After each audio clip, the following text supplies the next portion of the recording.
परमऋषिभ्यो नमः परमऋषिभ्यां हरि ओम।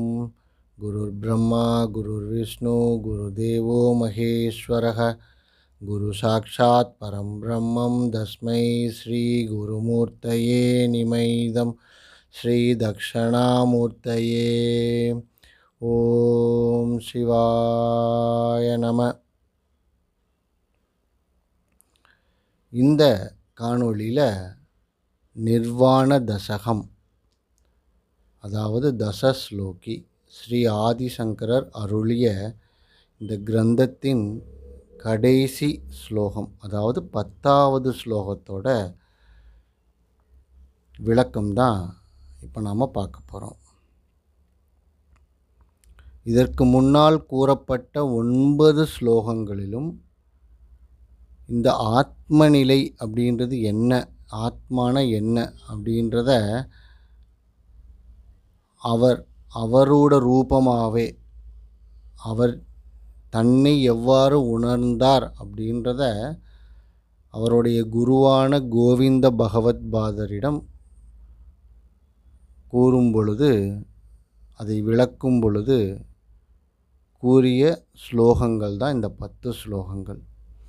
ஸோ இந்த ஆத்மா அப்படின்றது என்ன அப்படின்னு நாம் தெரிஞ்சுக்கிறணும், அதை நாம் முடிந்தவரை புரிந்து கொள்வதற்கு முயற்சிக்கணும், இந்த அஞ்ஞான நிலையில் இருந்தே புரிந்து கொள்ள முயற்சிக்கணும். அப்படின்னா நாம் இந்த 10 ஸ்லோகங்களில் கொடுக்கப்பட்டுள்ள விளக்கங்களை, ஒவ்வொரு ஸ்லோகத்தின் விளக்கங்களையும் குறைஞ்சபட்சம் ஒரு 10 தடவையாவது கேட்கணும். கேட்டால் தான் ஒரு அளவுக்கு புரிகிறதுக்கு வாய்ப்பு இருக்குது. அப்பயுமே கூட முழுமையாக புரியாது. காரணம் என்னென்னா, அதில் நாம் அப்படி ஒரு அஞ்ஞான நிலையில்தான் இந்த உலகத்தில் வாழ்ந்துக்கிட்டு இருக்கோம். அப்படி அது என்ன அப்படின்னு ஒரு அளவுக்கு புரிந்து கொள்வதற்கு வேணும்னா நம்ம ஒரு 10 தடவை பார்க்கணும். அது பார்த்து அதை தொடர்ந்து அதில் கூறப்பட்டுள்ள ஒவ்வொரு வார்த்தைகளையும் ஆழ்ந்து கவனித்து அதை நாம் உணர்வதற்கு முயற்சிக்கணும். அப்படி முயற்சித்தால் மட்டும்தான் இதில் ஒரு அளவுக்கு நம்மளுடைய அஞ்ஞான நிலையிலேருந்து கொஞ்சம் புரிகிறதுக்கு வாய்ப்பு இருக்குது. அதை தொடர்ந்து அந்த அனுபவ நிலையை நாம் உணர முற்படும் பொழுது தான் இந்த ஆத்ம நிலை என்பது என்னன்னே நமக்கு புரிகிறதுக்கு ஆரம்பிக்கும். அது புரிஞ்சதுக்கப்புறம் அதில் தெளிவடையும். தெளிவடைந்ததுக்கப்புறம் அது உணர ஆரம்பிக்கும். உணர்ந்ததுக்கப்புறம் நாம் அதுவாகவே ஆகிடுவோம். அதுதான் இந்த ஆத்ம நிலை. அதைத்தான் ஸ்ரீ ஆதிசங்கரர் அவருடைய குருவுக்கிட்ட விளக்கம் கொடுக்குறார். இப்போது இந்த 10வது ஸ்லோகத்தின் விளக்கத்தை பார்க்கலாம். அதுக்கு முன்னால் இந்த 10வது ஸ்லோகத்தை ஒரு தடவை கேட்டுடலாம். ந சேகம் ததன்யாவிதீயம் குதஸ்யான் ந சாகேவலம் த்வம் ந வா கேவலத்வம் ந சூன்யம் ந சாசூன்யமத்வைதகத்வாத் கதம் சர்வ வேதாந்த சித்தம் பிரவீமி.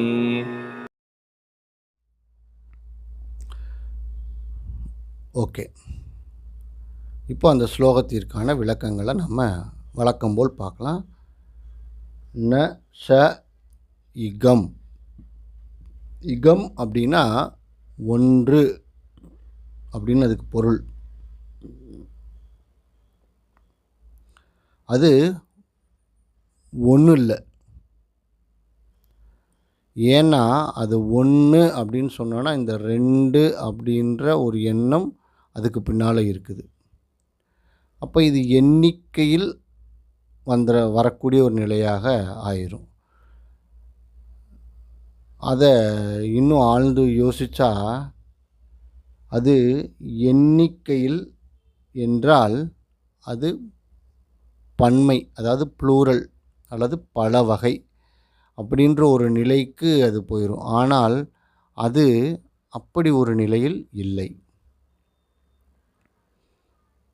வேற எப்படி இருக்கும்? பரம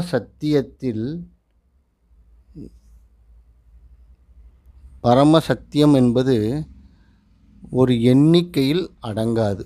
ஒரு எண்ணிக்கைக்குள்ளே அதை கொண்டு வர முடியாது. ஒரு வரைமுறைக்குள்ளே கொண்டு வர முடியாது. வரைமுறை என்பது நம்ம ஒரு எண் அப்படின்றது நம்மளுடைய எண்ணிக்கை அப்படின்றது நம்ம ஒரு விதியாக வச்சுருக்குறோம். அந்த ஒரு தன்மைக்குள்ளே இதை கொண்டு வர முடியாது அப்படின்னு சொல்கிறார். அடுத்ததாக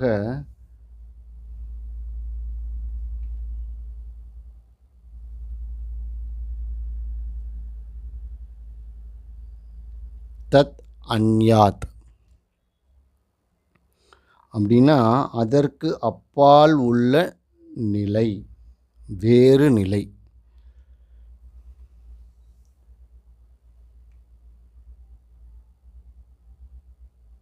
வித்யாம் அப்படின்னா அல்லது துவைத்தம் அல்லது துவைத்தியாம் அப்படின்னு சொல்கிறது இரண்டு உள்ள நிலை. அதாவது இரண்டாவதாக ஒரு நிலை இருப்பதாக பொருள் கொள்ளக்கூடிய ஒரு நிலை. இது குதத்மாத் எங்கிருந்து வந்தது? இப்போ இந்த பரம சத்தியம் எண்ணிக்கைக்குள் அடங்காது அப்படின்னா அப்போ அந்த இரண்டாவது நிலைன்னு ஒன்று சொல்லக்கூடிய நிலை எங்கிருந்து வருது? அப்படி ஒரு நிலையே இல்லையே அங்கே. அதை நான் ஆழ்ந்து உணரும் பொழுது அங்கே ஒரு நிலை, அப்படி ஒரு நிலையே இல்லையே அப்படின்னு சொல்ல. பரமசத்தியம் ஒரு அகண்டமான ஒரு நிலை. அதற்கு வெளியோ அல்லது அப்பால், அதை தாண்டி அப்படின்னு சொல்கிறோம் இல்லைங்களா, அந்த மாதிரி அந்த அகண்ட நிலைக்கு வெளியே அல்லது அந்த அகண்ட நிலைக்கு அப்பால் அப்படின்னு ஒரு நிலையே கிடையாது. அதுதான் எல்லாம் அப்படின்னு சொல்ல வர்றார். நச்சே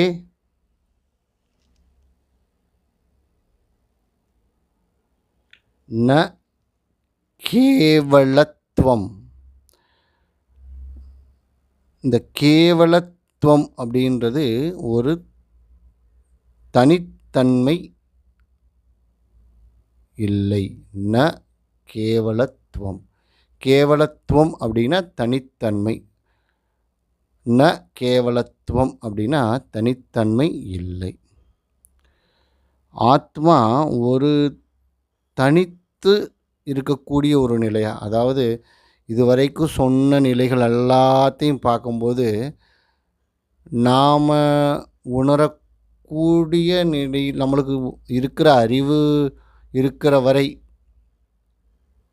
நம்ம அனுபவம் இருக்கிற வரை, அல்லது நம்ம பார்த்த நிலைகள் எல்லாத்தையும் எதுவுமே இல்லை அப்படின்னா அப்போ அது எதுவுமே இல்லை அப்படின்னா அது ஒரு தனியான ஒரு நிலையா அப்படின்னா அந்த நிலையும் கிடையாது அப்படின்னு சொல்கிறார்.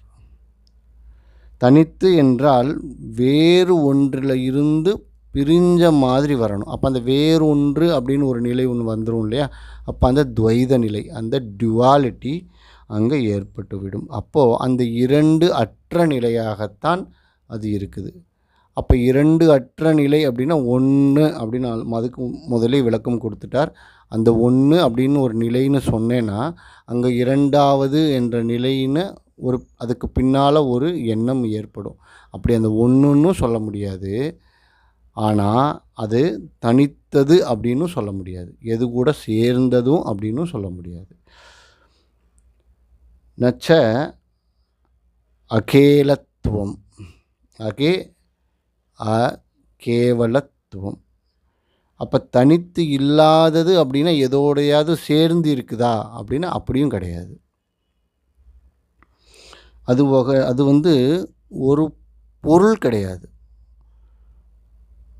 அல்லது பல பொருள்களின் கலவை அல்லது கூட்டு அல்லது சேர்க்கை அப்படி ஒரு நிலையும் கிடையாது. இது எண்ணிக்கை நிலையை தாண்டியது. அந்த எண்ணிக்கை அப்படின்றது எப்படி சொல்கிறோம் அப்படின்னா, ஒரு பொருள் எடுத்தோன்னா இது 1, இது 2வது பொருள், இது 3வது பொருள் அப்படின்ற ஒரு நிலை ஒன்று இருக்குது பார்த்தீங்களா? அந்த நிலைகளை எல்லாம் தாண்டிய ஒரு நிலை அப்படின்னு சொல்கிறார். ந சூன்யம். இங்கே சூன்யம் அப்படின்னா வெறுமை அல்லது பூஜ்யம் அப்படின்னு சொல்கிறோம். இதை வெறுமைன்னு சொல்ல முடியாது. புத்த மதத்தில் சூன்யம் அப்படின்றதுக்கு அங்கே என்ன சொல்கிறாங்கன்னா வெற்றிடம் அப்படின்னு பொருள் சொல்கிறாங்க. பௌத்தத்தில் சூன்யம் அப்படின்னா அதை வெற்றிடம் அப்படின்னு ஒரு நிலையை சொல்கிறாங்க. ஆனால் அத்வைதத்தில் பரமசத்தியம்ன்றது வெறும் இல்லாமை நிலை இல்லை. அது வெறுமைன்னு சொல்ல முடியாது, வெற்றிடம்னு சொல்ல முடியாது, பொருள்னு சொல்ல முடியாது, பொருள் இல்லைன்னு சொல்ல முடியாது, ஒன்றுன்னு சொல்ல முடியாது, இல்லை பல பல நிலைகளின் கூட்டு நிலை அல்லது ஒரு ஒட்டுமொத்த நிலை அப்படின்னும் அதை சொல்ல முடியாது அப்படின்னு சொல்கிறாரு. ந ச அசூன்யம் அப்படின்னா அந்த வெறுமை இல்லாத நிலை. அப்போ வெறுமை இல்லை அப்படின்னா அங்கே ஒன்றுமே இல்லைன்னு சொன்னால் அங்கே ஒன்றுமே இல்லை. அப்போ அங்கே வெற்றிடம் அல்லது வெறுமை இருக்கணும். அப்போ அந்த வெறுமை இல்லை அப்படின்னா அப்போ அங்கே ஏதோ ஒன்று இருக்குது. அப்போ அது பொருளாக இருக்குதா அப்படின்னா அந்த பொருளாகவும் இல்லை, அந்த பொருளும் கிடையாது. அது ஒரு சுத்த சைத்தன்ய நிலை. அத்வைத்துக்குவாத்.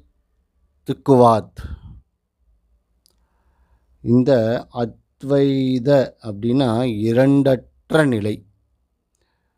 இரண்டு அற்ற நிலை அப்படின்னா அங்கே ஒன்றுன்ற ஒரு நிலையும் கிடையாது. அதை முதல்ல கொஞ்சம் தெளிவாகிக்கணும். ஒன்று அப்படின்ற ஒரு நிலை இருந்தால் 2 என்ற ஒரு எண்ணிக்கை நிலை ஏற்பட்டுரும். அப்போ இரண்டற்ற நிலை அப்படின்னா ஒன்றா அப்படின்னா அந்த ஒன்று அப்படின்னு கிடையாது. அப்போ ஒன்றுமே இல்லை அப்படின்னா பூஜ்ஜியமாக சூன்யமாக அப்படின்னா அதுவும் கிடையாது. அதுதான் இவர் திரும்ப திரும்ப அந்த இடத்துல அழுத்தமாக சொல்லிக்கிட்டே வர்றார். அப்படி இரண்டற்ற நிலை என்ற காரணத்தினால எந்த வகையிலும் இதை வரையறுக்க முடியாது அல்லது இயலாது. அது ஒரு வரையறுக்கக்கூடிய ஒரு நிலை கிடையாது. வரையறுக்குதல் அப்படின்னா எண்ணிக்கையிலேயோ பொருளாகவோ உணர்வாகவோ நிலையாகவோ உள்ளேயோ வெளியேயோ எல்லாம் கடந்த நிலையாக அப்படி எந்த ஒரு வரையறைக்குள்ளும் இதை கொண்டு வர முடியாது. அப்படின்னா இங்கே அத்வைதம் அப்படின்னா என்ன? இங்கே நான் நீ அப்படின்னு ஒரு நிலை கிடையாது. ஜீவன் அல்லது ஈசன் அப்படின்றதுக்கு ஒரு வேற்றுமை கிடையாது. இந்த உலகம் அல்லது இந்த பிரம்மம் அப்படின்ற ஒரு பிரிவு கிடையாது. அப்படின்னா இது என்ன நிலைன்னு சொல்கிறது?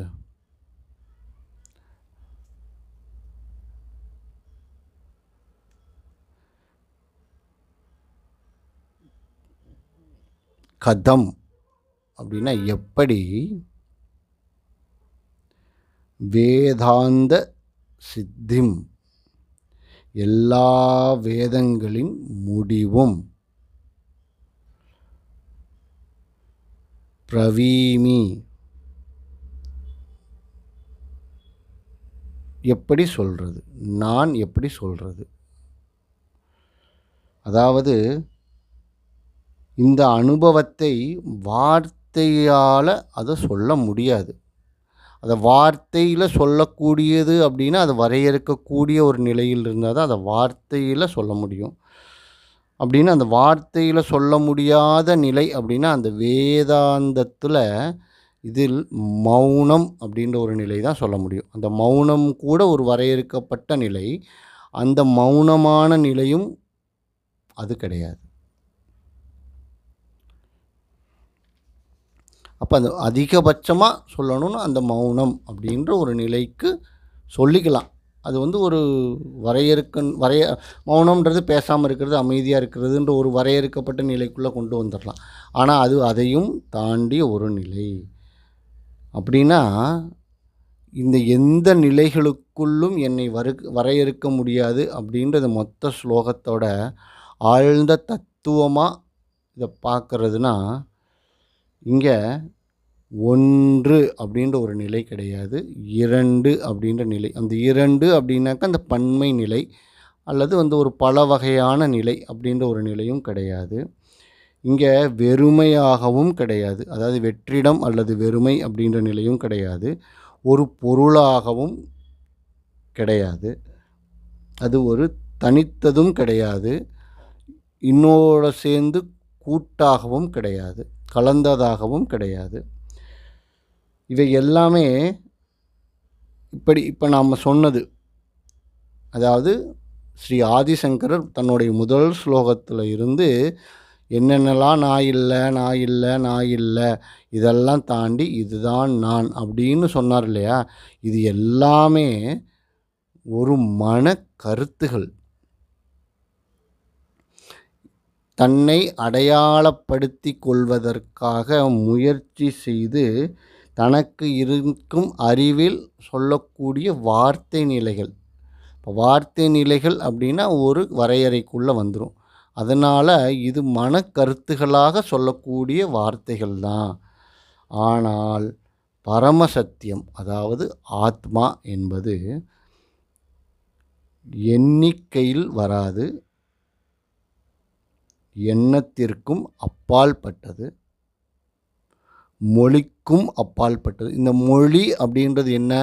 இந்த எண்ணம் நாம் ஒரு தகவலை பரிமாற்றிக் கொள்வதற்காக ஒரு சொல், அந்த மொழி அப்படின்ற ஒரு கருவியை உபயோகிக்கிறோம். அதாவது இப்போ நம்ம தமிழில் பேசுகிறோம், ஆங்கிலத்தில் பேசுகிறோம், ஹிந்தியில் பேசுகிறோம், வேறு மொழிகளில் பேசுகிறோம் இல்லையா? அந்த மொழின்றது எதுக்கு பயன்படுது? நம்முடைய எண்ணத்தை அவர்களுக்கு வெளிப்படுத்துவதற்காக சொல்லக்கூடிய நிலை. அப்போ அந்த மொழி என்ற நிலையும் கிடையாது. இது கற்பனைக்கு அப்பாற்பட்ட ஒரு நிலை. இது வந்து ஒரு கற்பனை பண்ணிக்க முடியாது. இது இப்படி அப்படின்னு ஒரு ஷேப்பு கொடுத்து அதை கற்பனையெல்லாம் பண்ணிக்க முடியாது. இரண்டற்ற ஒரு சுத்த சைத்தன்யம் அப்படின்னு அதை வந்து ஒரு வரையறுக்கவும் முடியாது. சைத்தன்யம் என்றது ஒரு சத்திய நிலை, என்றும் நிலையான ஒரு நிலையை சைத்தன்யம்னு சொல்கிறோம். அப்படியும் அதை வரையறுக்கவும் முடியாது. இதுதான் தன்னுடைய 10வது ஸ்லோகத்தில் ஸ்ரீ ஆதிசங்கரர் விளக்கம் கொடுக்கிறார்.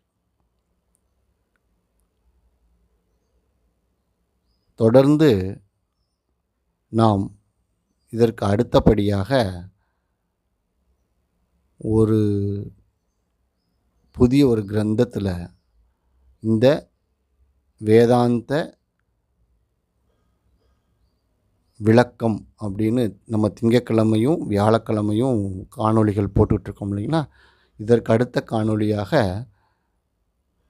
இன்னொரு புதிய கிரந்தத்தில் அதை பற்றின விளக்கங்களை நாம் பார்ப்போம். முடிந்த வரைக்கும் இதற்கு தொடர்புடைய ஒரு கிரந்தமாக இருந்ததுன்னா இதற்கு ஒரு சப்போர்ட் பண்ணக்கூடிய ஒரு நிலையாக இன்னும் கொஞ்சம் புரிதல் ஏற்படும். அந்த ஆதிசங்கரர் சொல்லக்கூடிய கருத்துகளுக்கும் இன்னொரு மகா ஞானியர் ஒருவர் இந்த ஆத்ம நிலையை பற்றி சொல்லக்கூடிய ஒரு நிலைக்கும் இருக்கிற மாதிரியான ஒரு கிரந்தத்தை தேடி பிடிச்சி அதை பற்றின ஒரு விளக்கம் பார்க்கலாம். அப்போயாவது இந்த மரமண்டைக்கு புரியுதா, இந்த அடியனுக்கு புரியுதா, அப்போயாவது உங்களுக்கு இன்னும் கொஞ்சம் தெளிவாக அடியனால் கூற முடியுமா அப்படின்றத பார்க்கலாம். ஓம் சிவாய நம. அன்பே சிவம், அன்பே சிவம், அன்புமயம்